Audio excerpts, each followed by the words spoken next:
Good afternoon, and thank you, Arian, for inviting me to give this talk today. And it's a real pleasure to be able to talk to you about some issues facing the world's big rivers and the stresses caused by humans. So what I'm going to try and do today is I'm going to try and convince you of several things. I'm going to try and convince you that big rivers face multiple stresses and threats, that climate is just one of those stresses, an important one, but not the only one that we need to think about and consider, and that we vitally need to assess the pace and the scale of these effects, and we need to use that to prioritise the actions that we take to achieve sustainable management strategies in many of the world's big rivers. And whilst I'm going to focus on the world's big rivers, a lot of these ideas and these concepts and these effects apply equally to the small streams that be all around us, as well as some of the world's largest rivers on which billions of people depend. As a backdrop to this, it's just worth considering that big rivers are really at all of our roots, and if we look at the origins of human civilizations and some of the great hydraulic societies and civilizations, and we think about the Nile and across to the Fertile Crescent and Mesopotamia and the Tigris and Euphrates rivers, the Harappan civilization in the Indus River Valley, right through to the civilization in the Yellow River or Huanghe River Valley, all of those civilizations depended on rivers. They lived on the fertile floodplains that provided food, enabled agriculture, and enabled societies to develop. So big rivers are really at our roots. And if we look at some reconstructions of things like the Harappan society, we know these folks were just great water engineers. They were able to use and adapt the water coming from the Indus River and its tributaries and use that to establish this burgeoning civilization and the development of human culture. We also know that rivers for many years have been used in human exploration of the globe. And if we look back to some of these maps from the early explorers, and this is a 1520 map of Pietro Coppa, one of the things that strikes you immediately about this is look at all the rivers. Look at these routes into the continental interiors through which humans explored the continents. And we can see some of those recognisable. You can see the Nile here. You can see recognisable from the Great Lakes of Africa flowing north into the Mediterranean. But we can also see this abundance of other rivers all across the world. And it was through these rivers that we were able to explore and expand human influence on all the continents. And we know today that we still utilise those rivers for trade, for recreation, and for sustaining the floodplains and the agriculture that are around them. The other thing to realise is that rivers of all sizes provide ecosystem services. They provide services that humans rely upon. And that could be from hydropower, from the big dam in the top left, right through to the provision of protein, fish in the top right, and the fisherwoman in the bottom left, both on the Mekong River in Cambodia, through to things such as recreation along rivers of all sizes. So rivers are vital to human society. But rivers are also, of course, vital to ecology. And not only do rivers and the water and the nutrients they supply sustain that ecology, but there's also a fascinating link between the evolution of many species, plants, animals, fish, mammals, and the development of the river valleys. And if we look to a river like the Amazon, perhaps it's the most diverse ecology in the Amazonian rainforest in the world, then that ecology and the development of that ecology is intimately related to the rivers, how those river valleys have evolved through hundreds of thousands to millions of years, and how those river valleys have allowed actually speciation. They've allowed distinct species to evolve and adapt to the local conditions within those river valleys. So there's a huge link here between evolution and the evolution of the river valleys themselves. But of course, the issue here in thinking about the services that rivers offer is the world's burgeoning population and the world's human population that is getting larger, and so placing increasing demands upon these rivers. If we look at population growth, we can see that although now, and look at this right-hand graph here, the rate of population growth reached a peak in the sort of late 1960s, early 1970s, has been coming down. We can see that the world's population, though, is still increasing, although at a slower rate. So although now we're at about 7.8 billion people, by the end of the century, that's going to reach up to about 11 billion humans.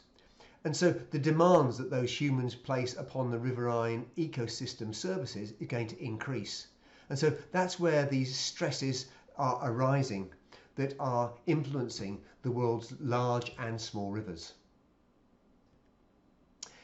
And some of this also comes into the United Nations Sustainable Development Goals. These are a whole range of objectives that nations across the globe are seeking to achieve by 2030. And rivers are integral within these. And as you can see, water is explicitly named in two of these. Number 6 for clean water and sanitation, and also life below water in SDG 14. But I think water and rivers are implicit really within many others of these. And so we can think about a whole range from alleviating poverty to reducing hunger, through to affordable clean energy, to producing sustainable cities and communities, through to the interaction of water and life on land, through to the establishment of justice and strong institutions that will lead to peaceable interactions between different countries and different populations. All of those intimately involve and revolve around river valleys. So just a bit about my background. Well, as you can tell, my accent isn't a Midwestern US accent. I actually was born in northern England, but then a lot of my early childhood, my primary school years were spent in the town of Uckfield, which is only a few miles from you guys who are down in Lancing College. And so the small river, my first experience of a river was really the river Uck that runs through Uckfield. And so I've been really lucky enough throughout my career and my education to be able to look at the dynamics of both modern and ancient river systems, and to work on a whole range of small rivers, those the size of the River Uck, right through to some of the world's largest rivers.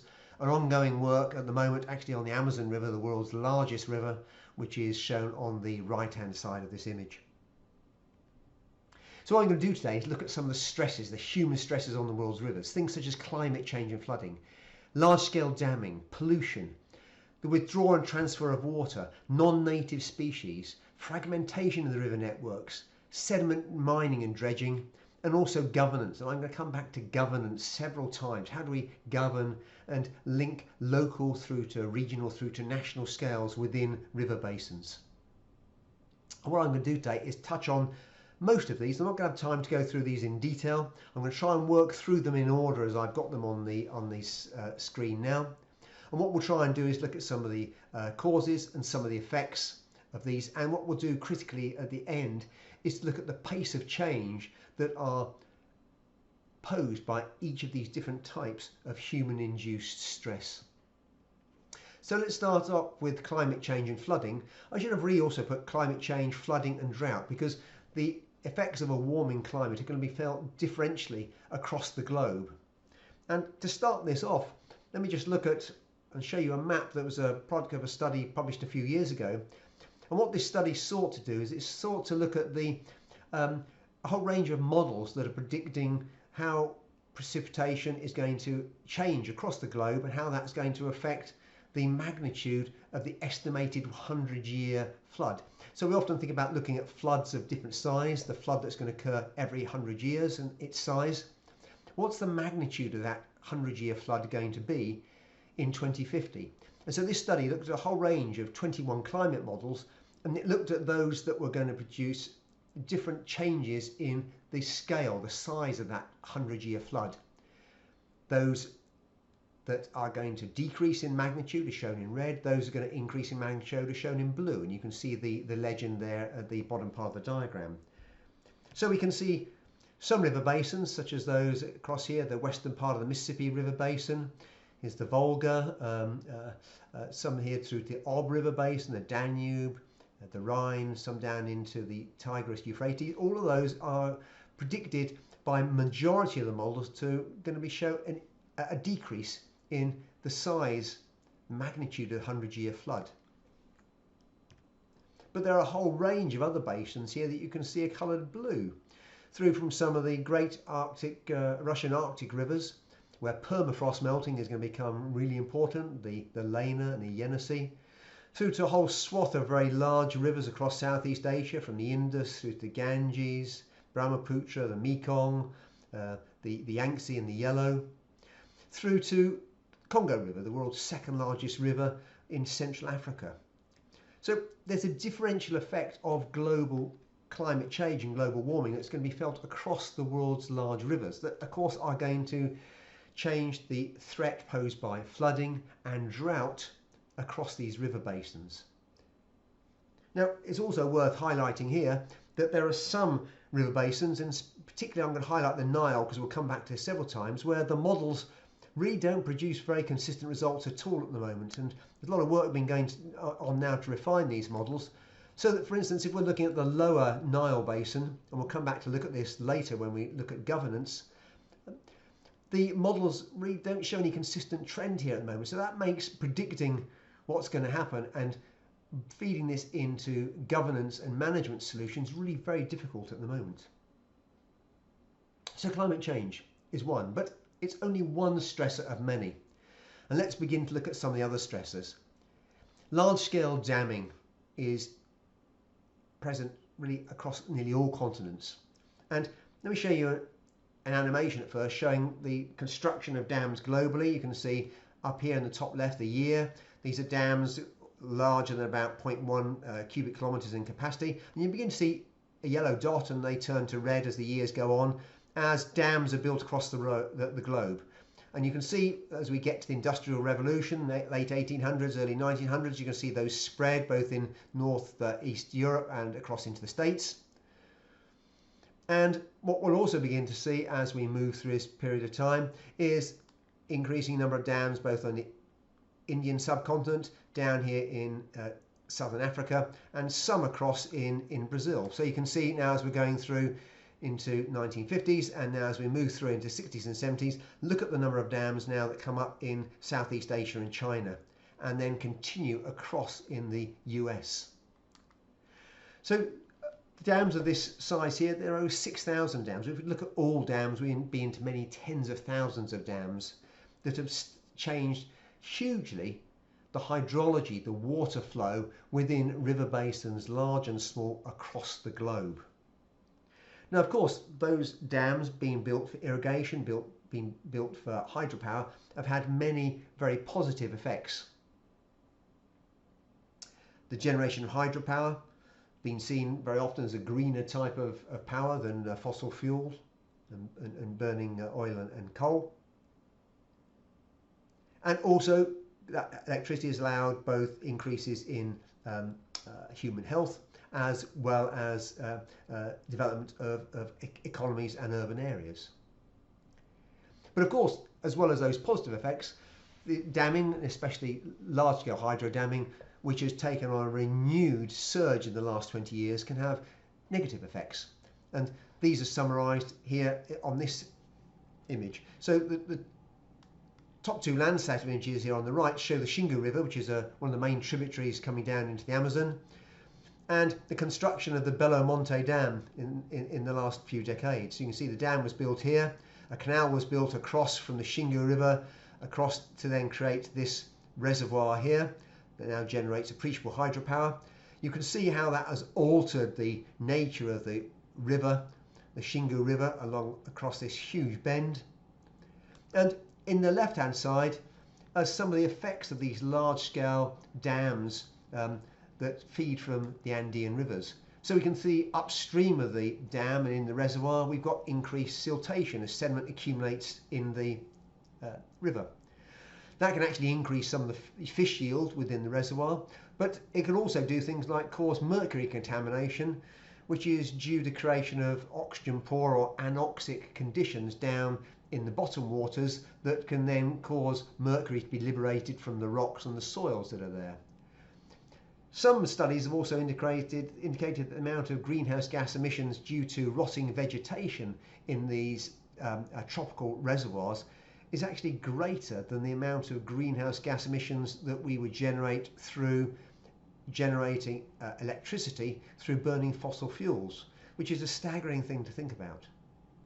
Downstream, a whole range of other effects through from decreasing sediment supply because we're blocking that sediment here in the reservoir, decreasing downstream nutrient supply, changes in greenhouse gas emissions from downstream flooding as well, increases in mercury contamination, changes to the yearly flood pulse, which can affect things such as fish yield.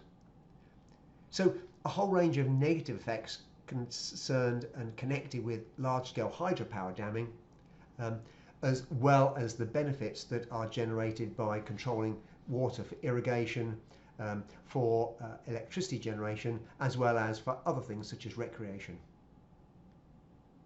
So damming, one human stress.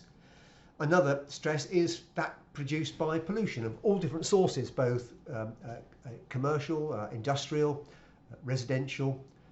And you can see here on this image, a beautiful image from Edward Batinsky. If you haven't seen his photography, go online and look for this, some staggering images of a whole range of natural environments. But you can see the oil pollution and the slicks on the surface of this river. This is part of the Niger River Basin. And you can see these local sources and pits, industrial sources that are leading into this pollution. But we can also think about the pollution that's produced directly by humans. And this is one extreme example of this. This is the Kumbh Mela pilgrimage and festival, the Hindu festival that's held every few years in different parts of the Ganges River basin in India. And you can see here in this image from 2013, attracted about 120 million people to the banks of the Ganges over a period of about 55 days. So you can imagine attracting that many people into this area, there's a huge need in terms of human sanitation. And studies that have been conducted here, and this is just one of them, this shows the concentration, the number of coliform bacteria in the water through time as a function of the number of people that are coming to this area. And what we're seeing here basically is, of course, the obvious, that the number of coliform bacteria increases substantially as the number of people using the water and discharging urine and feces into the water increases. Then, of course, what we're concerned about is where those levels exceed safe levels for either bathing or for ingestion. And of course, we can see in this area, when we've got so many people coming over such a short period of time, that creates huge problems. But I don't want you to get the impression that this is just an issue that concerns developing countries far away. You've got the local rivers near you, the Adur River, and I was looking online before I was putting this lecture together, and the local Ouse and Adur Rivers Trust has actually got its local AGM tonight at 7 o'clock, Monday 28th September, so it's a great chance if you want to begin to get involved in your local rivers and local river monitoring and governance and knowledge. But this trust has been also monitoring the water quality in the Adur, which is normally really very good. And so, here's the map of where you guys are. You know this far better than I. The river Adur cutting down, through the South Downs. Here's some of the coliform bacteria monitoring going on, and you see a lot of the time, and you guys know these sites. I don't, where these are. I know there are a series of footbridges and toll bridges across the river. You see most of the time the E. coli levels are low, but you can see at times some of these levels go up to really, really high values, 12,000, 4,000, that exceed some of the limits that we would say are safe for bathing. So the threats caused by pollution to small and large rivers globally are very often an issue. And it's worth thinking about how that affects you locally, as well as looking at these examples from places more far-flung. What I'm going to do here is just show you a couple maps that were produced by a United Nations Environmental Programme, a report that came out a few years ago, that show pollution. Two maps here, one on the left showing pollution from nutrients, and this is mainly nitrates and phosphates, and the one on the right is wastewater, both human and industrial and domestic. So one on the left, the nutrients, you can see their categorization of risk for these nutrients. And we can see, high and moderate across through Ganges, right into Brahmaputra, some of the river basins in Southeast Asia. We can also see that for the Rhine here. And although it's only marked as moderate here for the Mississippi, the nutrients that come off the agricultural fields, the nitrates and phosphates, are creating a huge problem in hypoxia, low oxygen conditions in the Gulf of Mexico now, that is creating really very large areas of hypoxia along the coast.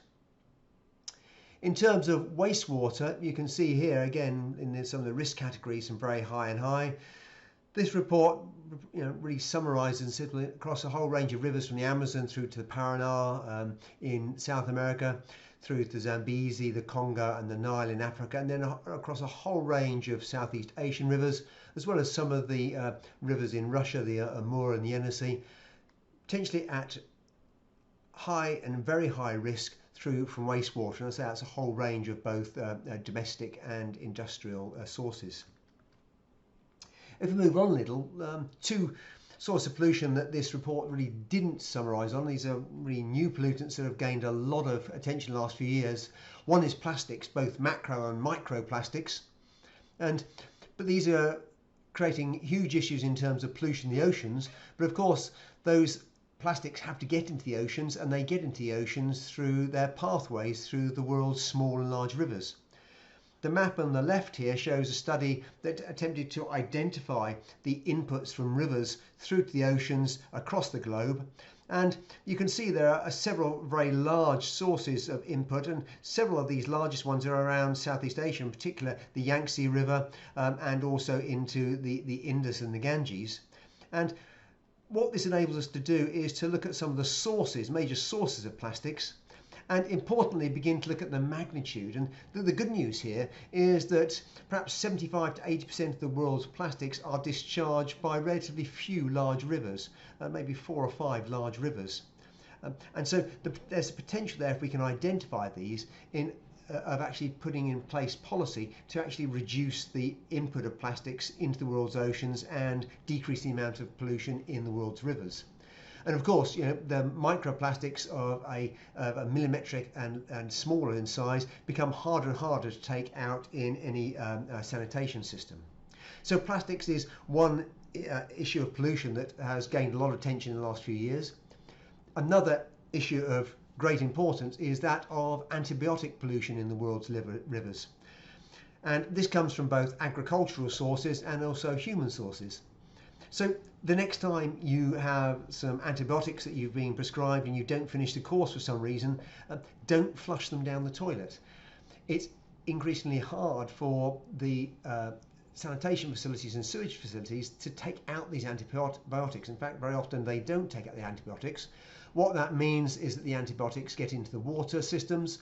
The bacteria that then live there have an enhanced capability and time to develop drug resistance, which means that these antibiotics then become less effective in treating the disease for which we have developed them for. And there's never been a better time in terms of what we've been through in the last few months and are going through now, in terms of thinking about the development of antibiotics for a whole range of diseases and how we need to maximize the effect of those. And so this pollution of the world's waterways by antibiotics is an issue and an area of research that has gained a lot of traction in the last few years. Let me go on now to sediment mining, dredging and bank erosion. And the backdrop to this is, just as a society, our increasing need for sand, silica. And if we look at the graphs on the left hand side, it shows silica sand demand and availability, billions of tons per year through time, and we can see how that demand has been rising, and here's availability. And we're now at a critical junction where the demand is really outstripping the availability, and what that has done, of course, is caused the price of sand to increase. And why do we need sand? Well, we need it for building, we need it for landfill, for land reclamation, we need it for concrete, we need it for building infrastructure. We need it for glass, we need it for a whole range of industrial purposes. Think about how many silicon chips are in your computers, in your mobile phones. Think about everything around you now, from the glass that may be on your desk, to the glass in the window, through to electronic devices that we use, through to the building and the walls that surround you. a lot of that revolves around aggregates and sand. So the need for sand, as human population has grown, as industrialization, as urbanization has increased, has meant there's been a growing demand for sand. What I'm going to do here is show you just a small extract from a wonderful short documentary film by Kellen Imam called Lost World. So just go on to Google and just search on that. And it's a short film showing the effects of sand mining on the Cambodian community. And some of the effects we can think of sand mining are both things such as the incision of the river channel. That might create riverbank instability, and I'll come back to that in a moment. And we might lose floodplain, both by direct mining on the sand plain, on the floodplain, but also infilling of the floodplain from the sand coming from the channel. We might increase turbidity in the water column as we mine out this sand. We'll see this in the image in a moment. That might affect the habitat, alter the habitat. And all of this can cause infrastructure damage to embankments, bridges, piers, for instance. And in some areas where there's unregulated sand mining and illegal sand mining, this sand mining has been related to crime and a whole range of issues, societal issues, that have really severe consequences. So if you get the chance to watch this short film, please do. It's just a marvellous film.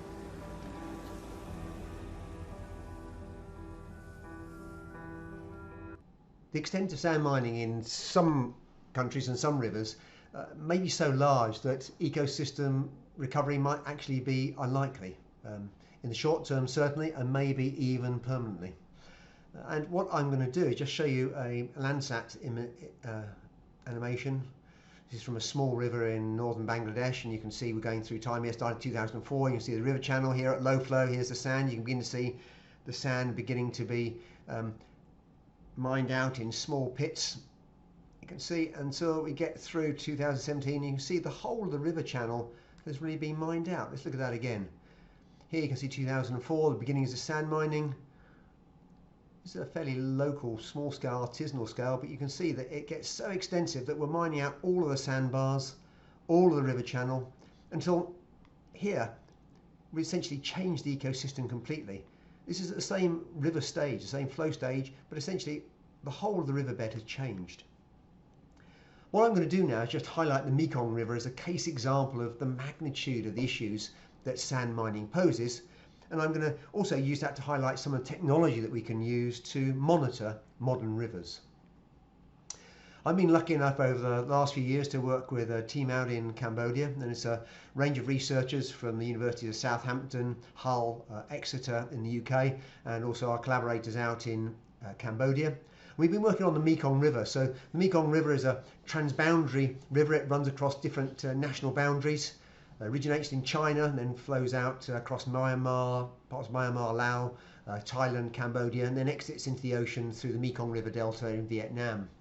And what we've been doing over the last 5 or 6 years is monitoring the lower Mekong River in Cambodia, and simply what we've been trying to do is to measure the amount of sediment that is transported down the river and see how the river channel has been changing both in the main Mekong River and also in its main tributary here.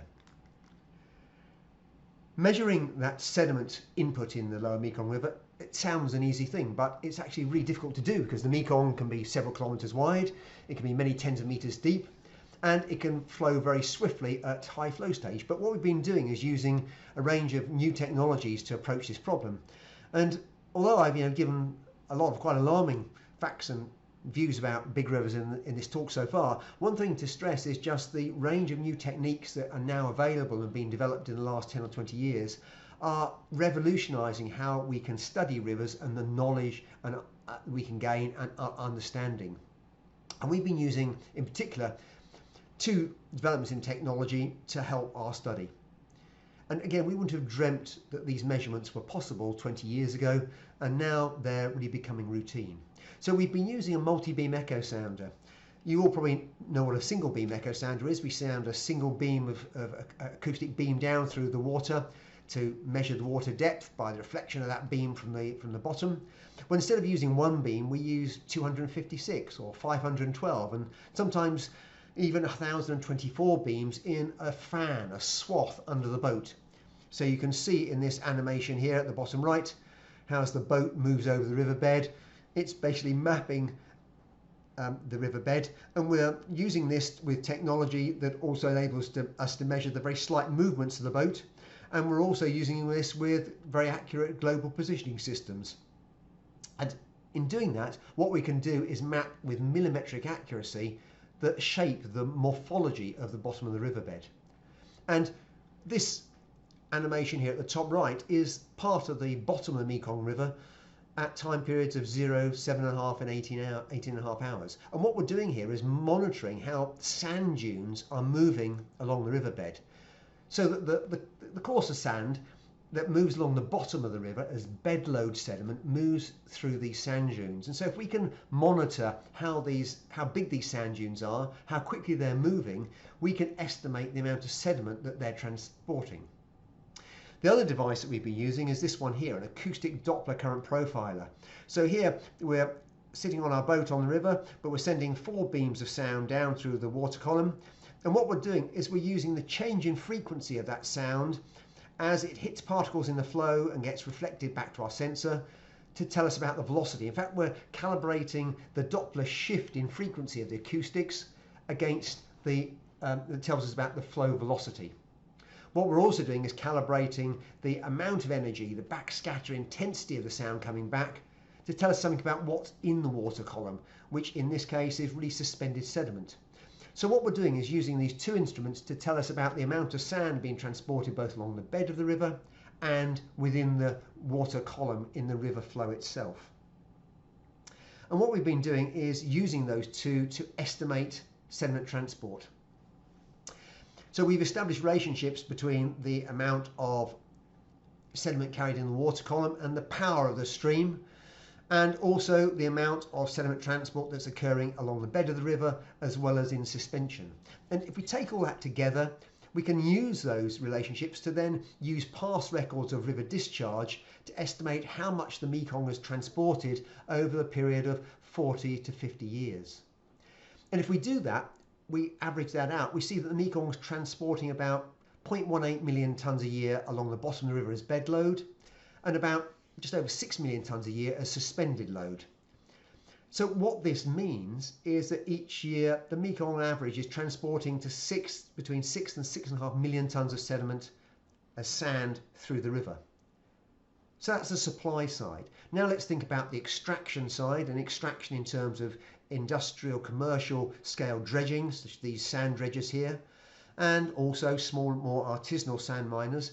Well, a whole range of studies have estimated the amount of extraction, and that range gives an average figure that we're going to use of 50 million tonnes a year is extracted from the Mekong.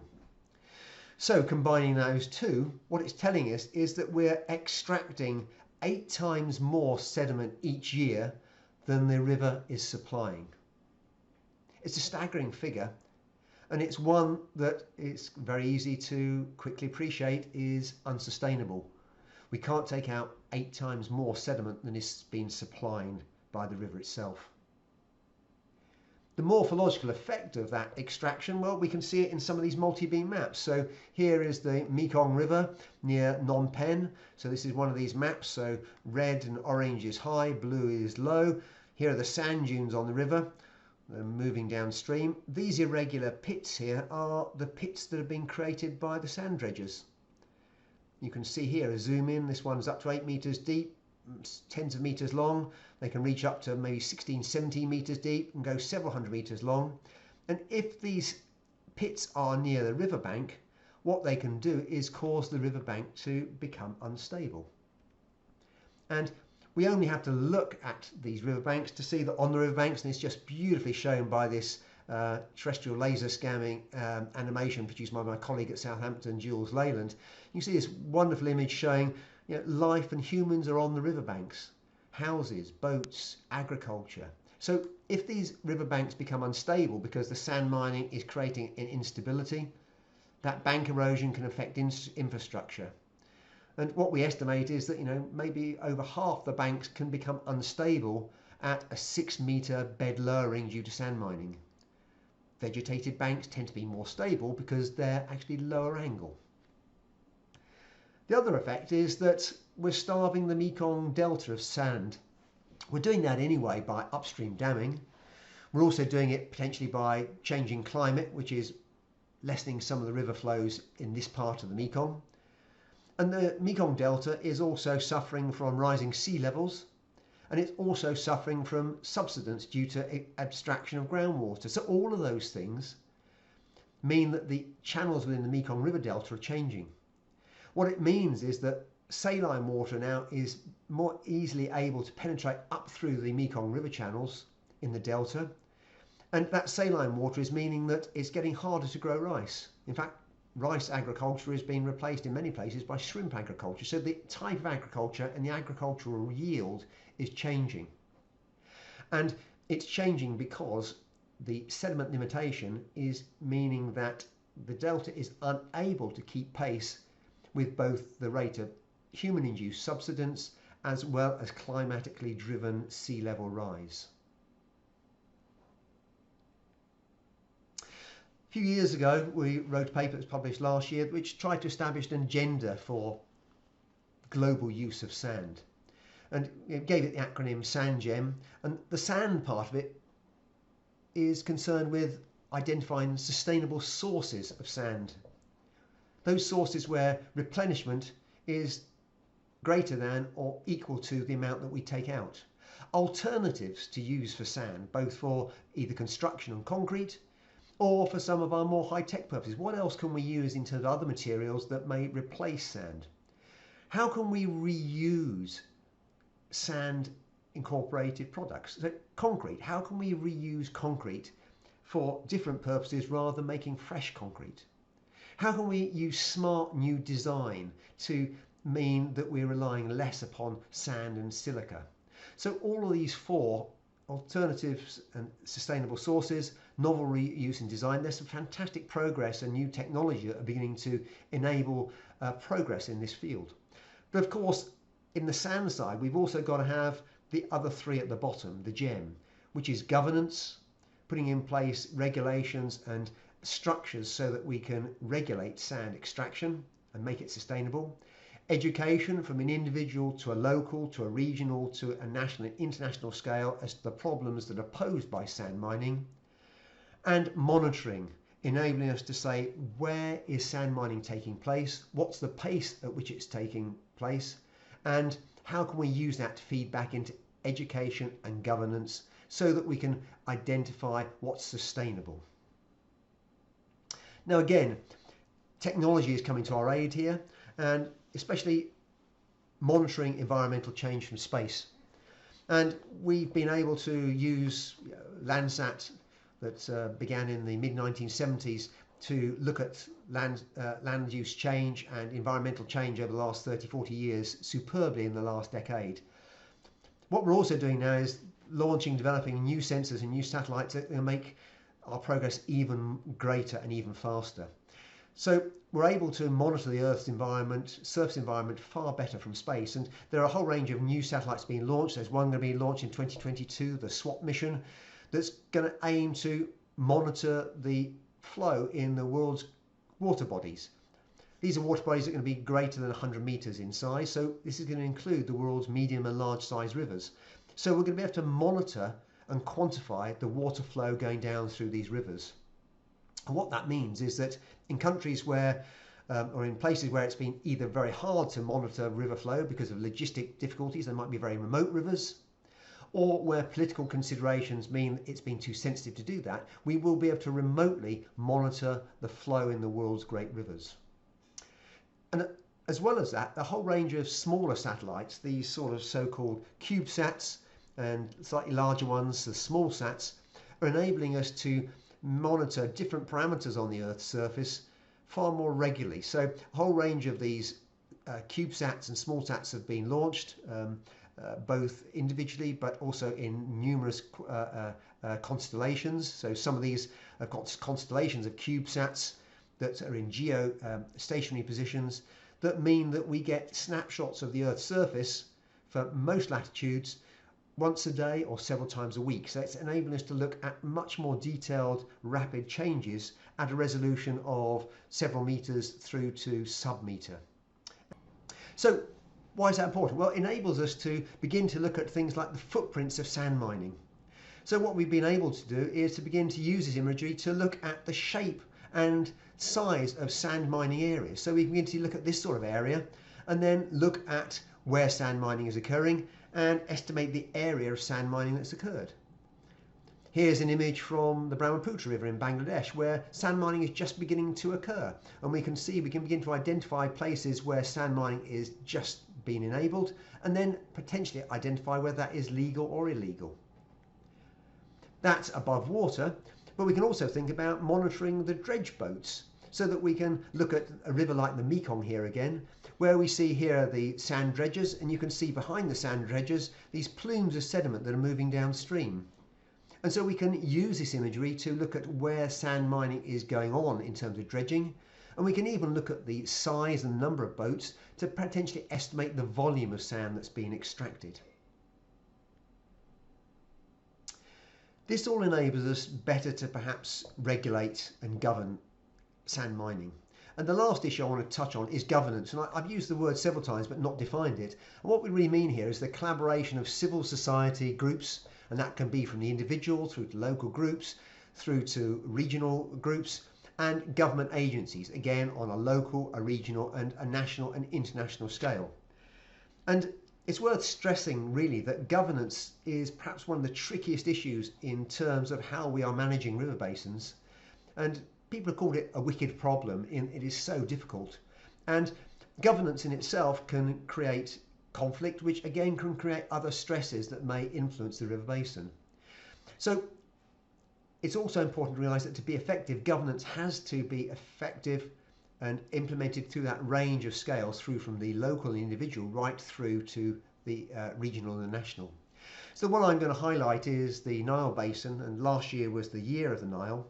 And the Nile has always been dominated by Egypt, and we can see that by thinking back to the Egyptian civilizations and kingdoms and the reliance upon the Nile and the ability to predict the river flow of the Nile and use that for irrigation, agriculture and sustaining and growing society and culture.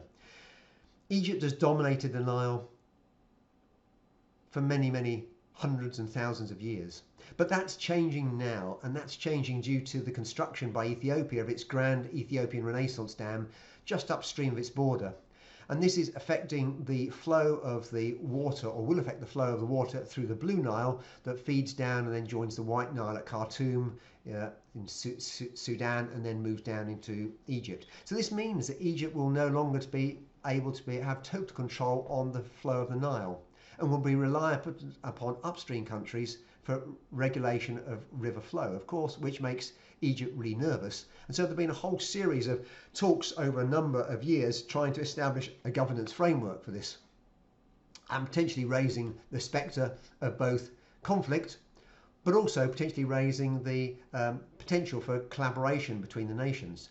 And this is still an ongoing process. So here are some press headlines from the last few weeks showing that these talks are still ongoing. They got going again, but then they broke down. And this is not only affecting these regional countries, but also international brokers have been involved. So the US, for instance, has now decided to stop some aid to Ethiopia in response to Ethiopia's response to how it is going to treat the filling of the dam behind the Renaissance Dam. Ethiopia basically wants to fill the dam and the reservoir as quickly as possible.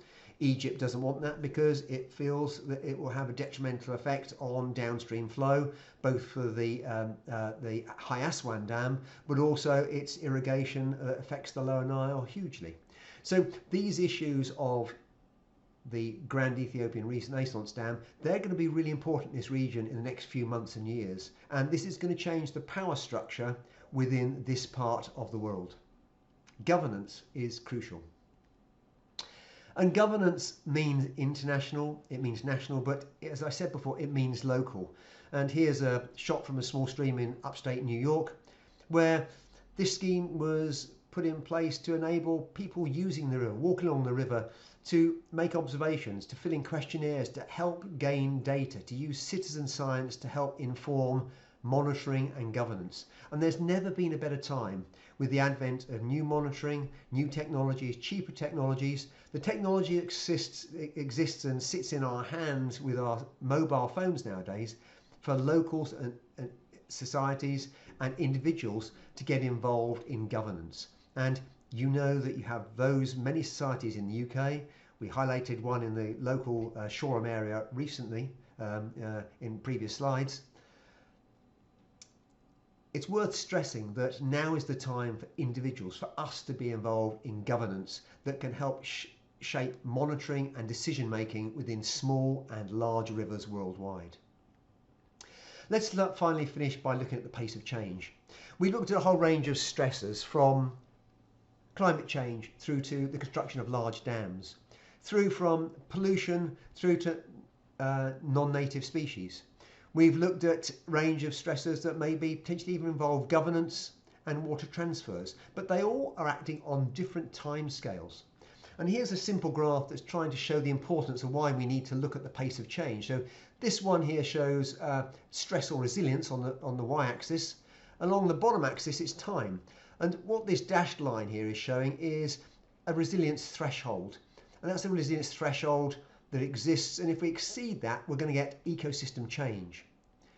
What we've plotted on here in this Mickey Mouse graph is a representation of climate change. So the broad background climate change means that at some time in the future we could potentially cross this resilience threshold and get ecosystem change. This wiggly line on top shows that if we increase the magnitude or even the frequency of floods or droughts, we might cross that threshold sooner rather than later. But that graph just concerns a singular climate stressor. We could also think about a range of other stressors that we talked about today. And we could think about how those stressors, E1 and E2, might reduce the resilience threshold, which then means that we might cross the resilience threshold much sooner than we had predicted if we didn't take those into account. So the main message here is that what we need to do is to be able to identify and monitor the whole range of stressors and assess whether they're acting in a singular fashion or in a compound multiple fashion. And we need critically to assess their pace of change and use that pace of change to assess how soon we need to put mitigation strategies in place to cope with that. And so this is the need for us in terms of how we govern our river basins, small and large across the globe, is for us to be able to identify, to monitor, to assess the pace of change, and to use that pace of change to devise governance structures and environmental management strategies that mean we have sustainable futures for small and large river basins across the globe. In this year of the global COVID pandemic, we've also all, I think, become increasingly aware of just how much we rely upon our medical professionals and the need and right for individuals to have access to healthcare at the appropriate level and an appropriate timescale. And hopefully that will continue as well long after the pandemic is over. But this is a really interesting article that was published just a couple of years ago that stressed maybe as environmental and earth scientists how we can actually perhaps learn from the medical profession in terms of how we look at environmental diagnosis. And so, you know, when you're a medic, you learn how to diagnose, treat and prevent disease. And when I was reading this article, it got me thinking into what we really need to stress is for our river basins, the need to triage. And if you go into an accident emergency, or if you're ever a first responder at a large accident, what the medical professionals will do when they arrive at the scene is that they will look and try and prioritise patient care. They'll look at the illness or the injury. They'll look at the severity of that. They'll think about the prognosis.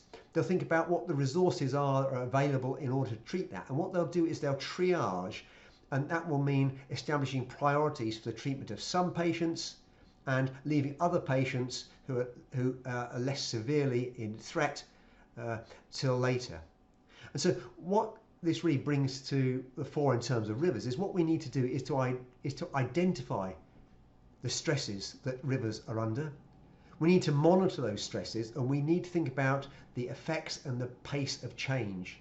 And we need to then use that to diagnose and then put into place strategies to prevent and mitigate those stressors.